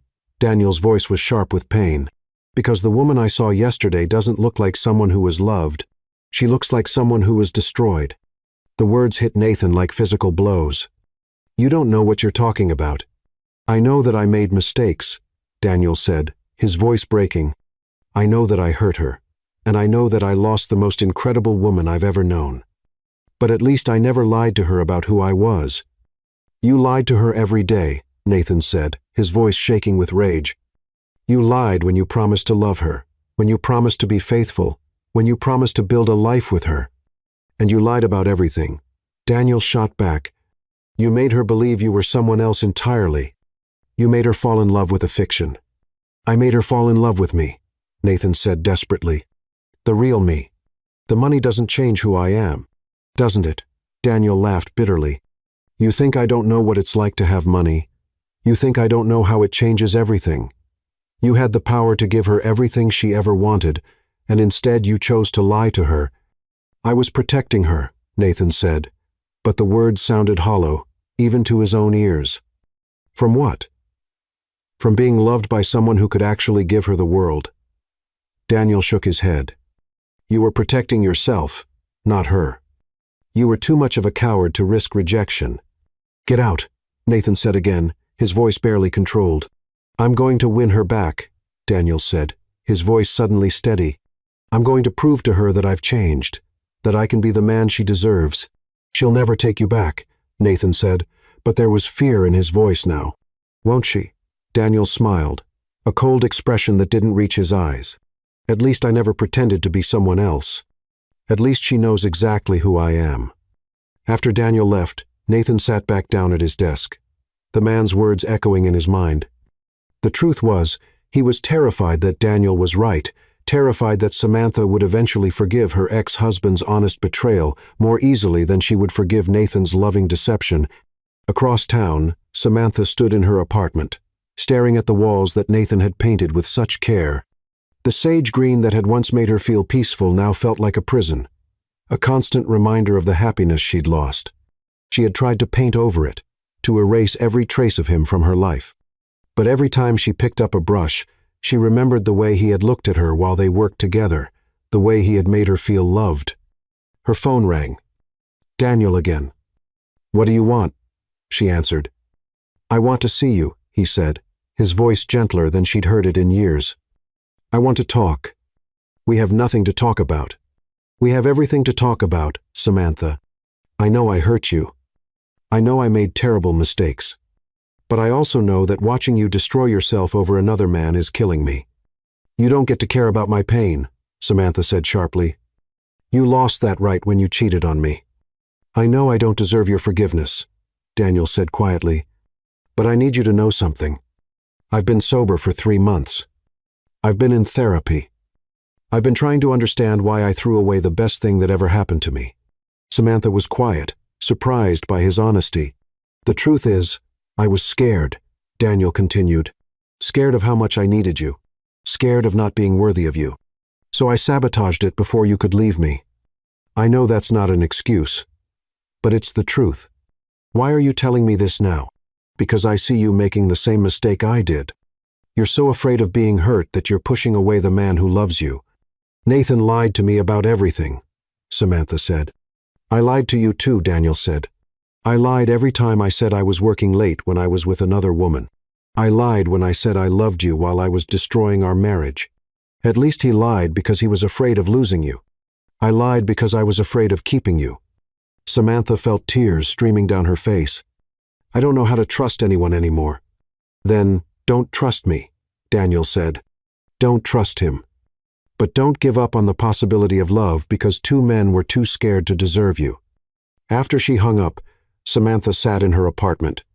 Surrounded by memories of Nathan, she had loved him completely, honestly, with every fiber of her being, and he had lied to her about everything that mattered. But late at night, when she couldn't sleep, she found herself remembering the way he had looked at her, the way he had touched her, the way he had made her feel like the most precious thing in the world. Those moments had felt real, even if everything else was a lie. Had they been real, or had she just been a gullible fool, blinded by loneliness and desperation? The next morning, Samantha's assistant knocked on her office door. There's someone here to see you, Lauren said, her voice strange. She says it's about a job opportunity. The woman who walked into Samantha's office was impeccably dressed, with silver hair and kind eyes. She looked like money, but not the cold, calculating kind that Samantha had learned to fear. Miss Evans, the woman said, extending her hand. I'm Margaret Thompson, director of the Samantha Evans Foundation for Women's Legal Aid. Samantha stared at her. I'm sorry. What? The foundation, Margaret repeated. We've been trying to reach you for weeks. We have a very generous donor who wants to fund a legal clinic in your name. I don't understand, Samantha said, her mind reeling. What foundation? What donor? The donor wishes to remain anonymous, Margaret said, pulling out a thick folder. But they've provided $50 million to start a legal aid clinic, exactly like the one you described in your interview with Denver Legal magazine. Samantha felt the world tilt around her. $50 million? Yes. The donor was very specific about wanting to honor your work, your dedication to helping women who can't afford legal representation." Samantha's hands were shaking as she opened the folder. Inside were incorporation papers, building contracts, hiring agreements, everything needed to start the clinic she had always dreamed of. "Who is the donor?" she asked, though she already knew. "I'm afraid I can't tell you that," Margaret said. "But I can tell you that they believe deeply in your mission, and they want nothing in return except to see you succeed." Samantha stared at the papers, her vision blurring with tears. Even after everything, even after she had walked away from him, Nathan was still trying to take care of her, still trying to make her dreams come true. "I can't accept this," she said, her voice breaking. "Why not?" Margaret asked, genuinely confused. "This is everything you've ever wanted." "Because it's not real," Samantha said, pushing the folder away. "It's just another lie, another manipulation." "Miss Evans," Margaret said gently, "I don't know what happened between you and the donor, but I can tell you that this foundation is real. The money is real. The opportunity to help thousands of women is real." Samantha looked at the papers again, her heart breaking. This was everything she had ever wanted, handed to her on a silver platter, but it came from the man who had lied to her about everything, and accepting it would mean accepting that their relationship had been built on deception. "I need time to think," she said finally. "Of course," Margaret said, standing up. "But please don't take too long. There are women out there who need your help." After Margaret left, Samantha sat in her office, staring at the folder. Inside those papers was the chance to help thousands of women, to make a real difference in the world. But it also represented everything she had lost, the dreams she had shared with Nathan, the future they had planned together. Could she accept his money without accepting his lies? Could she separate the gift from the giver? Or would taking his money mean admitting that she had been wrong to walk away? 3 months of heartbreak had taught her one thing. Love was more complicated than she had ever imagined, and sometimes the people who hurt you most were the ones who loved you best. But was love enough to overcome betrayal? Was forgiveness possible when the wound was still bleeding? As Samantha sat in her office, surrounded by the evidence of Nathan's love and his deception, she realized that she was about to make the most important decision of her life. Accept the foundation and risk, opening her heart to the man who had shattered it.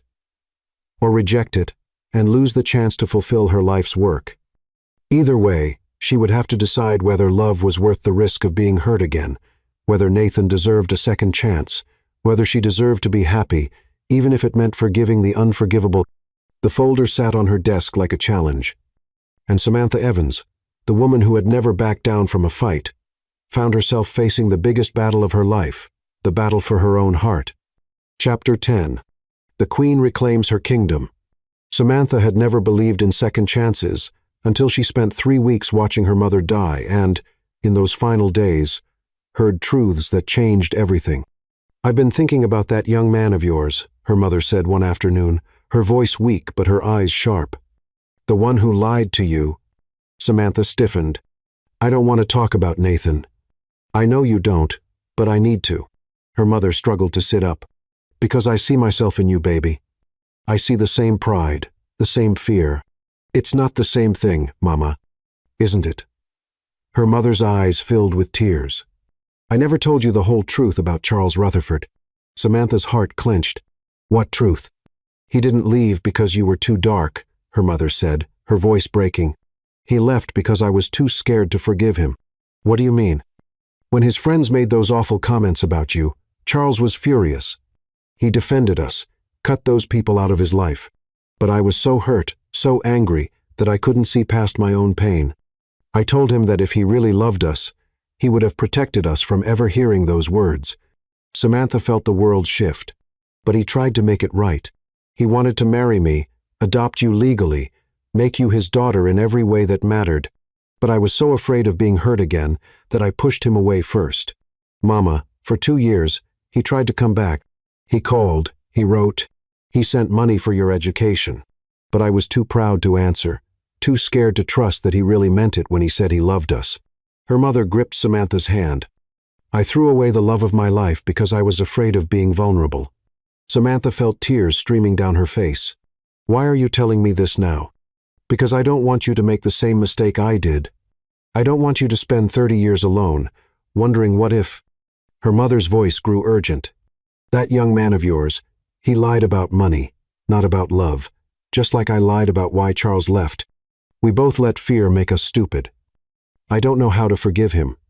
You start by admitting you're scared. Then you decide if love is worth the risk of being hurt again.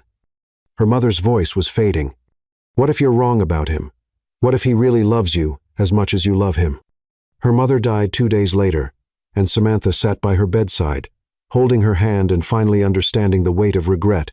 Her mother had lived 30 years alone and died, wishing she'd been brave enough to trust love. Samantha didn't want to live with that same regret. 3 days later, Samantha stood outside the Brooks Technologies building, her heart pounding like a drum. She had been standing there for 20 minutes, trying to work up the courage to go inside. The foundation paperwork was in her bag, signed and ready to be filed. She had decided to accept Nathan's gift, not because she forgave him, but because she refused to let their broken relationship prevent her from helping other women. But now, looking up at the building where she had confronted him 6 months ago, she realized that she had come here for a different reason entirely. She had come here to fight for her love. The security guard recognized her from her previous visit and waved her toward the private elevator. Samantha's hands were shaking as she pressed the button for the top floor, her heart racing with every floor they passed. When the elevator doors opened, she stepped into Nathan's office and felt her breath catch. He was standing at the window, his back to her, wearing the same kind of expensive suit she had seen him in before. But something was different. His shoulders were slumped, his posture defeated, and even from behind, she could see the exhaustion in every line of his body. "Hello, Nathan," she said softly. He spun around, his eyes wide with shock. Samantha. She had forgotten how beautiful he was. 6 months of separation had dimmed her memory of his stormy blue eyes, the strong line of his jaw, the way he looked at her like she was the most precious thing in the world. "I signed the foundation papers," she said, pulling them out of her bag. "I wanted to thank you." "You don't need to thank me," Nathan said, his voice hoarse. "I should have told you the truth from the beginning." "Yes, you should have," Samantha said, stepping closer. "You should have trusted me." "I know," Nathan said, his voice breaking.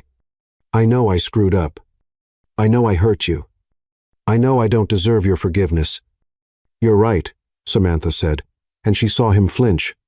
"You don't deserve my forgiveness. You lied to me about everything. You made me fall in love with someone who didn't exist." "Samantha, I'm not finished," she said, her voice firm. "You made me believe that love could be simple, honest, real. You made me believe that I could trust someone completely. And then you showed me that it was all a lie." Nathan's face crumpled, and Samantha saw tears streaming down his cheeks. "I'm so sorry," he whispered. "I'm so sorry, Samantha. I love you so much, and I destroyed everything." "Did you?" Samantha asked, her voice softer now. "Did you destroy everything?" Nathan looked at her, confused. "What do you mean?" "I mean, did you lie about loving me?" "Never," Nathan said immediately. "I never lied about that." "Did you lie about wanting to build a life with me?" "No," Nathan said, his voice stronger now. "I meant every word." "Did you lie about who you are inside? About your values, your dreams, your heart?" Nathan stared at her, understanding dawning in his eyes. "No," he said quietly. "I never lied about who I am inside." "Then maybe you didn't destroy everything," Samantha said, stepping closer. "Maybe you just made some very stupid decisions." "Samantha," Nathan said, his voice full of hope and fear. "What are you saying?" "I'm saying that I've spent 6 months hating you for lying to me," Samantha said. "And I've spent 6 months missing you so much I could barely breathe." "I've missed you too," Nathan said, his voice breaking. "Every day, every night. I've missed you so much I thought I was going crazy." "My mother died," Samantha said suddenly. "Oh, Samantha," Nathan said, instinctively reaching for her. "I'm so sorry." 3 days ago," Samantha said, letting him take her hands. "She told me something before she died. She told me that she threw away the love of her life because she was too proud to forgive him. She lived 30 years alone because she was too afraid to trust love again," Samantha said, tears streaming down her face. "She died regretting that choice." "I'm so sorry," Nathan said, pulling her closer. "I'm so sorry you had to go through that alone." "I don't want to live with regret," Samantha said, looking into his eyes. "I don't want to spend the rest of my life wondering what would have happened if I had been brave enough to forgive you." "What are you saying?" Nathan asked, his voice barely a whisper. "I'm saying that I love you," Samantha said, her voice strong and clear. "I love you, Nathan Brooks. Not your money, not your success, not your power. I love you. The man who caught me when I fell, who held me when I cried, who made me believe in love again. I love you too," Nathan said, cupping her face in his hands. "I love you so much, Samantha. I love you more than I've ever loved anyone." "I know," Samantha said, smiling through her tears. "I can see it in your eyes. I could always see it in your eyes." "Can you forgive me?" Nathan asked, his voice full of hope and fear. "Can you forgive me for lying to you?" "I can forgive you," Samantha said. "If you can promise me something." "Anything," Nathan said immediately. "Promise me that you'll never lie to me again," Samantha said. "Promise me that you'll trust me with the truth, even when it's hard." "I promise," Nathan said, his voice solemn. "I promise I'll never lie to you again. I promise I'll trust you with everything." "And promise me that you'll love me exactly as I am," Samantha said. "Not as some fantasy, not as some ideal, but as the real, complicated, imperfect woman I am." "I promise," Nathan said, his voice thick with emotion. "I promise I'll love you exactly as you are for the rest of my life." "Then I can forgive you," Samantha said, standing on her tiptoes to kiss him. "I can forgive you, and I can love you, and I can build a life with you." Nathan kissed her then, pouring 6 months of longing and regret and hope into the contact. Samantha kissed him back, tasting tears and forgiveness, and the promise of a future together. "Marry me," Nathan said against her lips. "Marry me, Samantha. Be my wife, my partner, my everything." "Yes," Samantha said, laughing and crying at the same time. "Yes, I'll marry you." Nathan dropped to his knees, pulling a ring box from his pocket. "I've been carrying this for 6 months, he said, opening it to reveal the most beautiful ring Samantha had ever seen. "I bought it the day after you left, hoping that someday I'd get the chance to give it to you." "It's perfect," Samantha said, holding out her hand. "It's absolutely perfect." As Nathan slipped the ring onto her finger, Samantha looked down at him and saw her future in his eyes. She saw laughter and tears, arguments and reconciliations, children and grandchildren, and a love that would last a lifetime. "I have one more thing to tell you," Nathan said, standing up and wrapping his arms around her. "What's that?" "I'm stepping down as CEO," Nathan said. "I'm going to focus on the foundation, on using my money to help people. I want to be the man you fell in love with, the man who builds things that matter." "You don't have to do that for me," Samantha said. "I'm not doing it for you," Nathan said, smiling. "I'm doing it for us. I'm doing it because I want to be worthy of your love." "You're already worthy," Samantha said, pulling him closer. "You've always been worthy." 6 months later, Samantha Evans became Samantha Brooks in a ceremony that made the society pages for all the right reasons. She wore her mother's wedding dress. Nathan wore a simple black tuxedo, and they exchanged vows that brought tears to the eyes of everyone present. "I promise to love you," Samantha said, looking into Nathan's eyes, "in wealth and in poverty, in truth and in forgiveness, for all the days of my life." "I promise to love you," Nathan replied, honestly and completely, "with everything I have and everything I am, for all the days of my life." As they kissed to seal their marriage, Samantha caught sight of Daniel in the crowd. Her ex-husband was watching them with an expression of regret and resignation, finally understanding that he had lost his queen to a man who knew how to treasure her. But Samantha didn't spare him more than a glance. She was too busy being kissed by her husband, too busy beginning the rest of her life with the man who had caught her when she fell and never let her go. The Samantha Evans Foundation for Women's Legal Aid opened its doors a month after the wedding, and Samantha threw herself into her work with renewed passion. She helped hundreds of women, fought dozens of cases, and built the clinic of her dreams. But her greatest victory was the love she had almost thrown away the man who had lied to her, and then spent the rest of his life proving that love could overcome any obstacle, even the obstacle of truth. As Samantha sat in her office at the foundation, her hand resting on her growing belly, she looked at the picture on her desk. Nathan in his work clothes, painting her apartment with such care and love. He had been pretending to be someone else, but in that picture, she could see the truth he had been hiding. He had been pretending to be poor, but he had never pretended to love her. And in the end, that was the only truth that mattered. The queen had reclaimed her kingdom, and she planned to rule it with love, forgiveness, and the knowledge that sometimes the greatest victories come from the courage to fight for what you've lost. Sometimes the greatest love stories are the ones that survive the truth. And sometimes, just sometimes, love really is enough